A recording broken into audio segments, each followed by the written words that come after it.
خدای تعالی جبو حرمت اسماء و صفات خوا جمع تمام مسلمان قبول که اف حجه هانه ایکو چونه حجه و خدای مر نزانه تعریف بکه ancak مرو هر بچاوی خو ببینه مرو هنگی زانه ذوقا و چاوایه طعما و چاوایه و فرضه که خدای تدیل سر هر مسلمانی فرضه و جبر بنا که ام توصیل تمام مسلمانات کنش خو امر خدایه ایکو نکر بن امر خدایه ایکو امکانی وی هم هبن ام yani tavsiye etkin proje ki züter herin sar qavata xo herin çünkü zahme şakkata eğer merv nasar qavata xo be eko ihtiyar bin zede eziyet edbinin le insani sar qavata xo ben ev heneki yani henki daha rahat tertkin jiber bim tavsiye etkin و خدا تعالی قبول که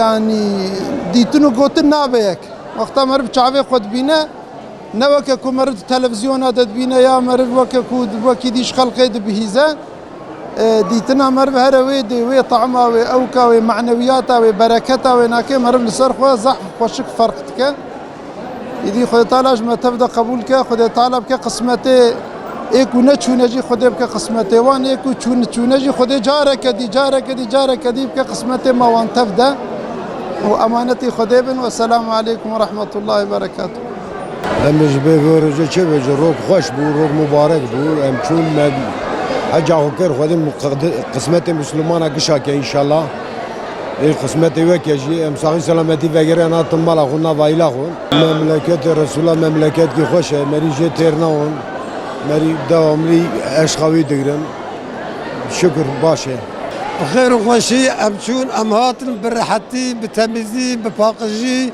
به قضا به بلا تف خوجه ما تف حواله ما تف وقلی ما تمام امزکشتان ممنونن امزکشتان راضینن خدا تعالی قسمت وجه کشتان ببه که شونن خدا قبول کن امزکشتان تف ممنونم اگزم مثلا دست وارد میشه من بچوترن از چاله وارد میشن خدا پیغمبر وارد به خدا تعالی یاردم یاوب کن اگه نشون حاجی ام به یا ربی نصیب وانجی ببن لسر خیره نسيب کی حلال بفرق کی حلال نسيب وانجي هرن بين لسر بسكن لسر حاجه يقول. Zaten buradan böyle ilk kafile olarak Medine'ye gittik. Orada duygularımızı insan dile getirmiyordu. Öyle bir güzel bir hava atmosfer vardı. Hz. Muhammed sallallahu aleyhi ve sellem'in ilk kez kabrin yanında başına gelirken o duygularımı gözyaşıyla orada ibadetlerimizi yaptık. Çok güzel geçti Medine'ye. Valla Mekke'ye zaten dil anlatamıyor ama Mekke'ye gittiğimiz ilk kez Kabe'yi ziyaret ettik. O Kabe'yi ziyaret ederken Hz. Muhammed sallallahu aleyhi ve sellem o gezdiği yer, dolaştığı yer var. Orada ayetler canlı inişlerinden orada yani kendimiz için söylüyoruz. Güzel bir şey. Kabe'yi ziyaret ettik. Safa Merve'yi ve Ömre'ye gidip geliyorduk. Ondan sonra hac şeklini yerine getiriyorlar. Valla gitmeyenlere yani kendilerini burada boş boşuna harcıyorlar. Allah-u Teala herkese ne istiyorsa oraya gidip görmek lazım. Yani diller onu anlatamıyor. Çok güzel bir yer.